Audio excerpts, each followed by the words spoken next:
সুপ্রভাত। কেমন আছো তোমরা সবাই? আশা করছি সবাই খুব ভালো আছো। আমি দীপা, আমার একটা ছোট্ট সংসারে তোমাদের সকলকে জানাই অনেক স্বাগত, অনেক ভালোবাসা। আজকের দিনটা হলো শনিবার, ঘড়িতে এখন বাজে 6টা। আজকে কিন্তু অনেক সকাল সকাল ঘুম থেকে উঠে পড়েছি। আজকে হলো গণেশ পুজো। তোমরা তো জানোই আমি এবছরটা ভেবেছি অনেক সুন্দর করে, যতটুকু আমার সাধ্যের মধ্যে পড়ে আমি সেরকমভাবেই গণেশ পুজোটা করব। সেই জন্য একদম সকাল সকাল কিন্তু ঘুম থেকে উঠে পড়েছি। আগের দিনকে তো তোমাদেরকে দেখিয়েছিলাম গণেশ পুজোর জন্য কয়েকটা টুকটাক এদিক ওদিক আর কি যা যা লাগবে সেগুলো দোকান থেকে কিনে এনেছিলাম। একটু ভোরবেলা ঘুম থেকে উঠতে পারলে না সত্যি কাজকর্মগুলো কিন্তু খুব ভালোভাবে হয়ে যায়, আর নিজের মনের মধ্যে যেন একটা আলাদাই ফ্রেশনেস কাজ করে। সেরকমই আজকে যেহেতু একটা ভালো দিন রয়েছে সেই জন্য সকাল থেকে গণেশজির গান শুনছি, তারপর হচ্ছে কি হনুমান চল্লিশা, যেগুলো প্রতিদিন সকালবেলা শুনে থাকি আর কি। আর আমাদের চিকুও কিন্তু এই গানগুলো শুনতে খুব ভালোবাসে, তো মাঝে মাঝে দেখো একটু হাততালি দিয়ে হরিনামও করছে। আর এখন মা ছেলেতে মিলে একটু সময় কাটাচ্ছি। বাচ্চারা যেহেতু সারাদিন একা থাকে তো ওদেরকেও কিন্তু একটু প্যাম্পার করতে হয়, ওদেরকেও একটু ফিল করাতে হয় যে তারা কতটা ইম্পর্টেন্ট আমাদের কাছে। সেই জন্য কাজের ফাঁকে কিন্তু ওকে একটু সময় দিই আমি। আর আগের দিন রাতে চাল ধোয়া জলটা আমি রেখে দিয়েছিলাম, সকাল হতেই এখন গাছগুলোতে দিয়ে দিচ্ছি। আর মানি প্ল্যান্ট গাছগুলো এত সুন্দর গ্রো করছে না, তোমরা যারা এরকম মানি প্ল্যান্ট লাগাতে চাও তাদেরকে বলবো ঠিক এই সময়টাতে লাগিয়ে নাও, একটাও কিন্তু কেউ মরে যাবে না, প্রত্যেকটা কিন্তু বাঁচবে। তো আমি ভেবেছি গাছগুলো আরেকটু বড় হলে আমি যে হ্যাঙ্গিংগুলো বানিয়েছি হাতে সেগুলোর মধ্যে গাছগুলোকে রেখে দেবো, তাহলে দেখতে আরও বেশি ভালো লাগবে। আজকে যেহেতু গণেশ পুজো, আমি তো উপোস করে আছি। আগের দিনকে তো আমি নিরামিষ খেয়েছিলাম, তো সেই জন্য আজকে নিরামিষই রান্না করব। তো আজকে করব পালং পনির আর সাথে একটু জিরা রাইস, এরকম কিছু একটা বানিয়ে নেব। আর রাত্রিবেলা দেখি চিকুর পাপা যদি এটা খায় তো ভালো, তা না হলে অন্য কিছু একটা খাবার বানিয়ে দিতে হবে। তো ওদিকে না পালং শাকটা কিন্তু সামান্য নুন দিয়ে আমি সিদ্ধ করতে বসিয়ে দিয়েছি। আর আগের দিনে রেড কালার একটা পনির এনেছিলাম, সেটা এখন ছোট করে পিস করে রেখে দিচ্ছি, আর এক ফালি না রেখে দেবো। মাঝে মধ্যে এই স্যান্ডউইচ করি তখন কিন্তু একটুখানি লাগে, উপর থেকে গ্রেট করে দিলে সেটাও কিন্তু খেতে ভালো লাগে। আর এতটা তো লাগবে না, সেই জন্য খানিকটা রেখে দিয়েছি। মল্লিকা দিদিভাই বলেছ তোমার ব্লগ খুব সুন্দর হয়েছে, তুমি কত এক্সপার্ট। সত্যি কথা বলতে কতটা এক্সপার্ট হয়েছে জানি না, তবে আপ্রাণ চেষ্টা করছি সংসারটাকে গুছিয়ে রাখার। আর রিয়া বলেছ তোমার ভিডিও আমি মুম্বাই থেকে দেখছি, তোমার ভিডিওতে আমার নামটা নিও, এই যে তোমার নামটা বললাম। আর খুব ভালো লাগলো অত দূর থেকে যে মানুষ আমার ভিডিও দেখতে পছন্দ করে, এটা ভাবলেও যেন মনের মধ্যে আলাদা একটা আনন্দ কাজ করে। আর এদিকে পালং শাকগুলো কিন্তু খুব ভালোভাবে সিদ্ধ করে নিয়েছি। আর এখন যেহেতু সবে পালং শাক উঠেছে না, শাকটার কিন্তু দামটা বেশ অনেকটাই নিয়েছে। তো ভাবলাম কি আর করা যাবে, নতুন নতুন যে কোনো শাকসবজির টেস্ট কিন্তু একটু আলাদাই হয়। তো ওদিকে শাকটা তো খুব গরম ছিল, সেই জন্য ফ্রিজের ঠান্ডা জল দিয়ে ঠান্ডা করে নিয়ে মিক্সার গ্রাইন্ডারে কিন্তু আমি ভালো করে পেস্ট করে নিয়েছি। কোনো জিনিস গরম থাকাকালীন না মিক্সার গ্রাইন্ডারে দিলে মিক্সার গ্রাইন্ডার খারাপ হয়ে যেতে পারে এবং বাজে একটা গন্ধ বার হয়, সেই জন্য একটু জল দিয়ে ঠান্ডা করে নিয়েছি। সকাল থেকে একটার পর একটা কাজ ঝটপট করে নেওয়ার চেষ্টা করছি, কেননা এরপরে ঠাকুর পুজো করতে বসবো, তখন তো 1 থেকে 2 ঘন্টা তো সময় লেগে যাবে। সেই জন্য রান্নাবান্নাটা একটু সেরে নিচ্ছি। আর তোমরা তো দেখোই প্রতিদিন সকালে কিন্তু চিকুর পাপার জন্য টিফিন বানাতে হয়। তো আজকে বললো কি যে টিফিন বানাতে হবে না, শুধু একটু ছাতু দিয়ে দিতে, কেননা টিফিন বানাতে গেলে আরও অনেকটা সময় চলে যাবে। আর ও তো দেখছে অত সকালে ঘুম থেকে উঠেছি, একটার পর একটা কাজ করতেই থাকছি। এরপরে চিকু স্নান করানো, খাওয়ানো, নিজে স্নান খাওয়া, প্লাস ঠাকুর পুজো রয়েছে, সেই জন্য বললো থাক আজকে শুধু ছাতুই দিয়ে দাও। আমাদের যেহেতু ছোট সংসার, দেখবে সংসার ছোট হোক কিংবা বড় হোক কাজকর্ম তো অনেক থাকে, তবে দুটো মানুষের মধ্যে যদি একটু বোঝাপড়া থাকে না তাহলে কিন্তু অতটা অসুবিধা হয় না, কাজকর্মগুলো কিন্তু আস্তে আস্তে হয়ে যায়। তা না তো একার উপরে যদি সমস্ত কাজকর্ম করতে হতো তাহলে কিন্তু অনেকটাই সমস্যা হতো। তো ওদিকে তো রান্নাটা বসিয়ে দিয়েছি, আর এদিকে দেখছি জামা কাপড়গুলো সমস্তটা শুকিয়ে গেছে। আর আবার দেখছি মেঘলা হয়ে এসছে, মনে হচ্ছে একটু পরেই আবার বৃষ্টি হবে, সেই জন্য শুকনো জামা কাপড়গুলো তুলে নিয়েছি। তো তারপরে দেখছি আবার রোদ আসছে। সারাদিন তো শুধু এরকম হচ্ছে, যেগুলো একটু আধ শুকনো ছিল এই বাইরের দিকটাতে মেলে দিচ্ছি, তাহলে এগুলোও খুব ভালোভাবে শুকিয়ে যাবে।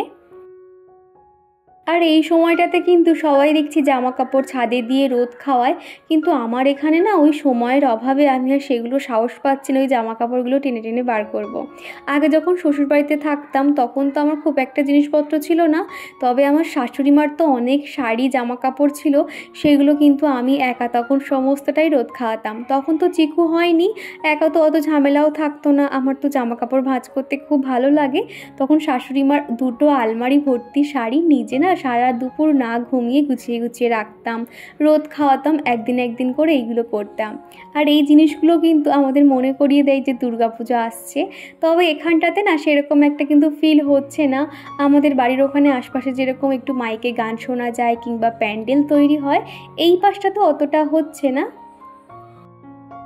আর কয়েকদিন পর আমি বাপের বাড়ি যাব, সেখানে প্রায় 7-8 দিন থাকবো। এরপর থেকে কিন্তু তোমরা আমার বাপের বাড়ির ভিডিও দেখতে পারবে। আর এদিকে কিন্তু চিকু স্নানও করিয়ে দিয়েছি। আর চিকু এখন এত দুষ্টু হয়েছে, ওই যে দেখো একা একা টিপ পরে নিয়েছে, দেখো কতটা দুষ্টু, সারা কপাল পুরো কালিতে লেপটে দিয়েছে। আর সব কিছু এখন ও একা একাই করতে চায়, এমনকি পাউডারটাও দেখো একা একা মাখবে। আমি চুল আঁচড়িয়ে দিচ্ছিও হবে না, একটু পরে দেখবে আবার ওই একা একা গিয়ে আয়নার সামনে গিয়ে চুল আঁচড়াচ্ছে। আমার মনে হয় প্রত্যেকটা বাচ্চাই এরকম এক্সপার্ট, ওদেরকে আর নতুন করে কিছু শেখাতে হবে না। চিকুর এই ছোটো ছোটো বদমাইশিগুলো দেখলে প্রথমে বিরক্ত লাগলেও পরে কিন্তু আমার হাসি পায়। ওই অত সুন্দর মুখটা দেখলে কি কেউ আর রাগ করে থাকতে পারে? আর সত্যি কথা বলতে এখানে কিন্তু চিকু আছে বলেই আমি আছি, তা না হলে এই বন্দি জীবন আমি কিন্তু থাকতেই পারতাম না। আর কণিকা দিদিভাই বলেছ তোমাকে যতই দেখি ততই ভালো লাগে, তোমার ভয়েস খুব সুন্দর। তো অসংখ্য ধন্যবাদ দিদিভাই, আসলে তোমার মনটাই অনেক ভালো গো, তাই জন্য আমাকে এত তোমার ভালো লাগে। আর এদিকে কিন্তু চিকুকে স্নান করিয়ে দিয়ে পুরো রেডি করে দিয়েছি, এরপরে বেডরুমে ওকে খেলনা দিয়ে বসিয়ে দিয়ে আসবো, তাহলে আর কোনো দুষ্টুমি করবে না, খেলতে থাকবে। তো এই যে বন্ধুরা, সকাল থেকে সম্পূর্ণ কাজকর্ম সব হয়ে গেছে, এমনকি রান্নাবান্নাও হয়ে গেছে। চিকুকে স্নান করিয়ে দিয়েছি, এবার তাহলে আমি শান্তিতে না একটু ঠাকুর পুজোটা করতে পারবো। তা না হলে ওই ঠাকুর পুজো করবো, তার মাঝখানে চিকু না প্রচুর জ্বালাতন করে। তো সেই জন্য ভাবলাম সব কাজ সেরে নেই। আর এখন ঘড়িতে বেজে গেছে 10টা 10 বেজে গেছে। তো চলো ঝটপট ঠাকুর পুজোটা সেরে নেব, তার আগে স্নান করে আসবো। আজকে মানে যদিও স্নান করতে বেশিক্ষণ সময় লাগবে না, আগের দিন তো শ্যাম্পু করে নিয়েছি। আর তোমরা অনেকেই বলছিলে যে দিদিভাই বৃহস্পতিবার দিন শ্যাম্পু করতে নেই, এটা একটা মানে একটা অলক্ষণ একটা ব্যাপার, মানে ওই অশুভ ব্যাপার আর কি, শ্যাম্পু করতে নেই অনেকেই বলে। আর এটা আমিও শুনেছি আর কি, এটা আমিও শুনেছি। আর কি জানো তো, আমি পিরিয়ড চলছিল, তো আমি শ্যাম্পু না করলে তো আমি মানে ঠাকুর পুজো করতে পারতাম না, সেই জন্য এক প্রকার বাধ্য হয়ে বৃহস্পতিবার দিনকে আমাকে শ্যাম্পুটা করতে হয়েছিল। তো এক বন্ধু কমেন্ট করেছিল, সেই জন্য আমি তাকে তার উদ্দেশ্যে আর কি জানিয়ে দিলাম। তো চলো আর কথা বলবো না, ঝটপট স্নানটা সেরে নিই। আর আমাদের চিকুর একটা ভালো অভ্যেস হলো, প্রতিদিন স্নান করা হয়ে গেলে ঠাকুরের কাছে গিয়ে প্রণাম করে, আর সেখানে গিয়ে কি বলছে একবার দেখো তোমরা। চিকু এখন ঠাকুরের কাছে চকলেট খুঁজছে, ভাবছে যে এখানে হয়তো ঠাকুরের কাছে কোনো একটা চকলেট পাবে, যেহেতু প্রায় সময় আমি ওখানটাতে চকলেটগুলো রেখে দিই না, সেই কারণে আর কি। ওই যে বলছে চকলেট, গিয়ে বল ঠাকুর আমাকে একটা চকলেট দাও প্লিজ, বল দাও। এই যে বন্ধুরা, এখন ঠাকুর পুজো করতে বসেছি। ঠাকুর পুজো করার জন্য যা যা যাবতীয় লাগবে সমস্ত নিয়ে বসে পড়েছি, এবং আমার গণেশজিকে যেখানে বসাবো সেই আসনটাও তৈরি করে নিয়েছি। তো চলো তোমাদেরকে দেখাই। আসলে আমার কিন্তু সেরকম কোনো জিনিসপত্র নেই, টুকটাক যা রয়েছে, আর একদম মন ভক্তি ভরে আমি আমার গণেশজিকে ভালো করে ঠাকুর পুজো করছি। তো তোমরা দেখো, আমি আবার একটু আলপনাও দিয়েছি। আমার মনে হয় যে কোনো ঠাকুর পুজো কিংবা শুভ কাজে একটু যেন আলপনাটা দেওয়া খুব দরকার। তো সেই জন্য সিম্পলের উপর একটু আলপনাও দিয়ে নিয়েছি। চলো তোমাদেরকে একটু দেখো। আমি এখানে এই ঠাকুরের আসনটা বানিয়ে নিয়েছি, এটা পিঁপড়ে আর কি। আর এই যে আলপনাটাও দিয়ে নিয়েছি, যদিও আলপনাটা এখনও শোকায়নি আর কি। আর এদিকে তো ঠাকুর থাকেই, তোমরা দেখেছো। আর এদিকে দেখো, আমার গণেশজির জন্য একটা জামাও কিনেছি, সেটা দেখাচ্ছি, তো তোমরা দেখতে থাকো। আর এদিকে দেখো দুব্বো ঘাস, মিষ্টি, তারপর ঠাকুরের ফুল, সমস্ত ঠাকুরের জামা, সমস্ত কিছু জোগাড় করে নিয়েছি। তো চলো। আর এই বছর ভেবেছিলাম বড় একটা মূর্তি আনবো, তবে দেখলাম এটা যেহেতু আগের বছর কিনেছিলাম একদমই নতুন হয়ে রয়েছে, ফেলতে আর ইচ্ছে হলো না। ভাবলাম এটাই আবার এবছরও আমি ঠাকুর পুজো করব, যখন নিজের একটা বাড়ি হবে তখন বড় দেখে একটা মূর্তি নিয়ে আসবো। তো যাই হোক, দেখো এই যে জামাটা কিনেছিলাম, তো জামাটা ঠিক কীভাবে দেবো বুঝতে পারছিলাম না। মাটির মূর্তিগুলোতে কিন্তু জামা কাপড় পরানো যায় না, তবে আমার ইচ্ছে হলো আমরা যখন কোনো অকেশান বলো বা নিজের জন্মদিনে তো নতুন জামা কাপড় পরি, সেখানে গণেশজিরও কিন্তু ইচ্ছে করে নতুন জামা কাপড় পরতে। তো সেই জন্যই হলুদ কালারটা যেহেতু ওনার প্রিয় কালার, সেই জন্য এইরকম একটা স্কার্ট জামা এনেছি আর কি। তো দেখো আমি কিন্তু সুন্দরভাবে সেটিং করে দিয়েছি। আর আমার গণেশজিকে দেখতে কেমন লাগছে অবশ্যই কিন্তু কমেন্ট করে জানিও। আর এদিকে আসনটাও রেডি করে নিয়েছি। আসনের উপরে যেহেতু ভগবানকে বসাবো, সেজন্য একটু আতপ চাল আর একটু ফুল ছড়িয়ে দিয়েছি। তার উপর একটা পান পাতা দিয়েই কিন্তু আমি গণেশজিকে বসাবো। আর এই যে ভগবানের আসনটা দেখতে পাচ্ছ, এটা কিন্তু একটা বক্সের উপরে আমি ভগবানের আসন করেছি। আমার কাছে কোনো জল চৌকি ছিল না। এখন ভাবছি যেহেতু এক এক সময় ঠাকুর পুজো এটা ওটা থাকে, যেমন ধরো জন্মাষ্টমী, লক্ষ্মী পুজো বা সরস্বতী পুজো, এই সমস্ত যেগুলো আমি ঘরে করতে পারবো, তার জন্য একটা জল চৌকি ভাবছি কিনবো। তাহলে সেখানে সেই ভগবানকে রেখে একদিনের জন্য হলেও আমি একটু পুজো করতে পারো ভালোভাবে। তো এখন আজকে যেরকম রয়েছে সেইভাবে আর কি কাজ চালিয়ে নিচ্ছি। এরপর ভাবছি একটা জল চৌকির ব্যবস্থা করতে হবে। তো এদিকে দেখো আমি সুন্দর করে এই যে মালাটা দেখছো, লাল কালারের মালা কিনেছিলাম, এটা এখন গলায় দিয়ে দিয়েছি। আর ভগবানের যেহেতু প্রিয় ফুল হলো পদ্ম ফুল, আর সেটাও দিয়ে দিয়েছি। আর আজকে যেহেতু গণেশজির জন্মদিন, এখানে গিফট হিসেবে কী বা দেবো, ওনার যেহেতু হাতি পছন্দ সেই জন্য আমি হাতির একটা মূর্তি দিয়েছি। এরকম দেওয়া কিন্তু ভীষণ শুভ। সাথে কিন্তু ময়ূরের কোনো একটা ছবি বলো বা ময়ূরের মূর্তি বলো, ময়ূরের পালক বলো, উনি কিন্তু এটা খুব পছন্দ করে। তো সেই জন্য দেখো একটা ময়ূরের পালকও দিয়ে দিয়েছি। সাথে গণেশজির সুরের উপরে কিন্তু আমি মেটে সিঁদুর লাগিয়ে দিচ্ছি। এখানে 12 বার এরকম লাগিয়ে দিয়ে ফোঁটা ফোঁটা করে দিয়ে 12 বার মন্ত্র বলতে হয়। আমি কিন্তু এরকম নিয়মবিধি সমস্তটাই কিন্তু ইউটিউব দেখে ভালোভাবে কিন্তু একদম মাথায় সেট করে নিয়েছি। আর সেই মাফিক কিন্তু আমি ঠাকুর পুজোটা করছি।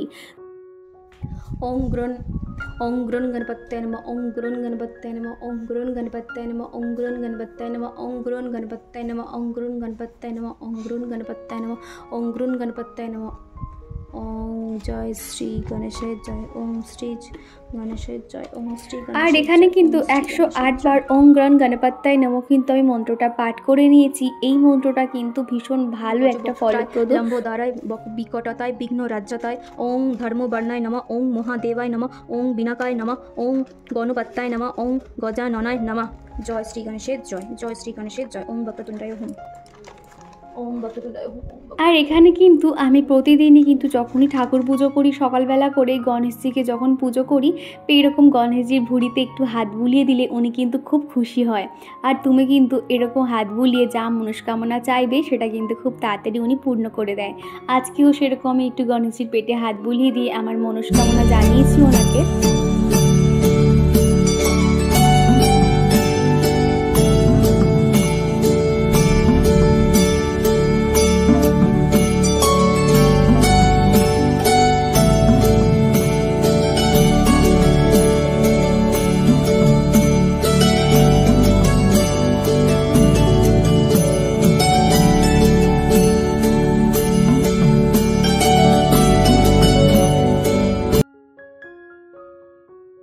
তো এখানে কিন্তু আমার যতটুকু সম্ভব আমি আপ্রাণ চেষ্টা করেছি ভগবানকে মন দিয়ে ঠাকুর পুজো করার। শেষে কিন্তু ভগবানের কাছে ক্ষমা প্রার্থনাও চেয়ে নিয়েছি যদি আমার কিছু ভুল ত্রুটির জন্য। তো তারপরে দেখো কি জোরে বৃষ্টি নেমেছে। সবই আর কি ঠাকুর পুজো কমপ্লিট করলাম, আর এখনও ঠাকুরের প্রসাদ তোলা হয়নি, একটু পরেই আর কি যাবো। আর তারপরেই দেখো কি বৃষ্টি শুরু হয়েছে, বৃষ্টির ঝাট আসছে পুরো। তো জানালাগুলো বন্ধ করে দিতে হবে। সকাল থেকে কত সুন্দর রোদ, আর তারপরেই দেখো পুরো ঝমঝমিয়ে বৃষ্টি চলে এসছে। তো চলো, ঠাকুর পুজোটা খুব মন দিয়ে আর কি সারলাম। আর এত মানে মনটা শান্তি লাগছে না, কি বলবো তোমাদের। আর এদিকে চিকু একা একা গ্লাসে করে জল ভরে ও একা খেতে শুরু করে দিয়েছে। তো চলো দেখতে থাকো। বাইরে যেহেতু প্রচুর বৃষ্টি পড়ছে আর এই ছোট কুকুরটা দেখো ঘরের মধ্যে ঢুকে এসছে। এই যে গেটটা সামান্য খোলা ছিল তো ওখান দিয়েই এসছে আর কি। আমাকে দেখে প্রথমে একটু ভয় পাচ্ছিল, তারপরে ওকে দুটো বিস্কুট খেতে দিয়েছিলাম। এরপরে কিন্তু সেরকম আর কোনো রকম ভিডিও শ্যুট করতে পারিনি। আবার দেখা হচ্ছে তোমাদের সঙ্গে সেই রাত্রিবেলা। এখন ওই 10টা মতন বাজে। চিকুর পাপা যেহেতু আগের দিন থেকে নিরামিষ খাচ্ছে আর ও নিরামিষ খেতে একদমই পারে না গো, তো সেই জন্য এক প্রকার বললো যে তুমি কি রান্না করেছো। আমি যখন বললাম পালং পনির করেছি, সে তো শুনে বললো যে সে খাবে না। তো আমি বললাম তোমার জন্য শুধু বিরিয়ানি নিয়ে আসো, তো এটাই এখন এনেছে। তো খাবারটা দেখলাম বেশ গরম রয়েছে, সেই জন্য খাবারটাকে এখন বেড়ে দিচ্ছি। আমরা চিকুর কিন্তু খাওয়া দাওয়া কমপ্লিট হয়ে গেছে। আগে যে কোনো পুজোতে কিন্তু আমি নির্জলা উপোস করতে পারতাম, যেখান থেকে চিকু হয়েছে ও যেহেতু বেস্ট ফিডিং করে সেই জন্য না আমি একদম নির্জলা উপোস করতে পারি না। আগে যেরকম শিবরাত্রি করেছি বিয়ের আগে 7-8 বছর, এখন কিন্তু সেটা একদমই পারি না, না খেয়ে থাকতেই পারি না। আর তারপরে দেখো চিকুর পাপড়ও খাওয়া দাওয়া হয়ে গেছে, এখন এই বাসনগুলো মেজে নিচ্ছি। সেই সকাল 6টা থেকে রাতে এরকম 10:30-11টা অবধি আমার একটানা কাজ চলতেই থাকে। আমাকে দেখে বুঝতেই পারবে আমার প্রচুর পরিমাণে ঘুম পাচ্ছিল। কী আর করব, কাজগুলো তো করতেই হবে। আর চলো এরই সঙ্গে আমার প্রিয় বন্ধুদের নাম নেওয়া যাক। প্রথমেই কমেন্ট করেছে সৌমি ঘোষ, স্মৃতি রিয়েল ভ্লগ, হীরা, রুহি খান, তিথি, কণিকা দাস, তিতির, কামাল সাহা, মালাকর, শতাব্দী মুখার্জি, শ্যামপুর, মৌমিতা ভ্লগ, অনদী ভ্লগ, পাপিয়া ঘোষ, রুমা বণিক, টুম্পা গোড়াই, উত্তরা কর্নার, তুলা দে দিদিভাই, সোনুস ভ্লগ, রুমি রানা, অমৃতা ভ্লগ। তো দিদিভাই বোনেরা তোমাদেরকে জানাতে চাই অসংখ্য ধন্যবাদ এতটা সাপোর্ট করার জন্য। সোনুস ভ্লগ আইডি থেকে এক বন্ধু কমেন্ট করেছে, আমি গুজরাট থেকে তোমার ভিডিও দেখি, তোমার ভিডিও আমার খুব ভালো লাগে। তো সোনু তোমাকে জানাতে চাই অসংখ্য ধন্যবাদ।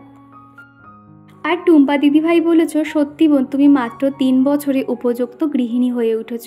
কি জানো তো, মানুষ তো ছোট থেকে সমস্ত কিছু শিখে আসে না, বিয়ের পরে দেখবে এক একটা সিচুয়েশান কিন্তু আমাদের এগুলো শিখতে বাধ্য করে। আমিও কিন্তু সেরকম।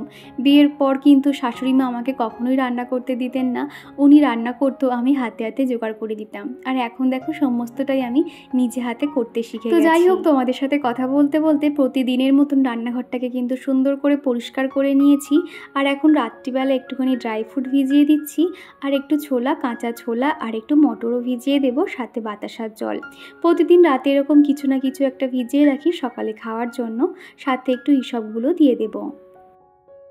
আর মালাকর আইডি থেকে এক বন্ধু জানতে চেয়েছো তুমি কি ফার্স্ট পেমেন্ট পেয়েছো। আমি এখনও হাতে পাইনি, তবে খুব তাড়াতাড়ি কিন্তু পাবো। তো আজকে আর একদম এনার্জি হচ্ছে না যে চুলটা বাঁধবো, তো যা হোক করে আর কি চুলটা বিনুনি করে নিয়েছি আর মুখে একটু নাইট ক্রিমও মেখে নিয়েছি।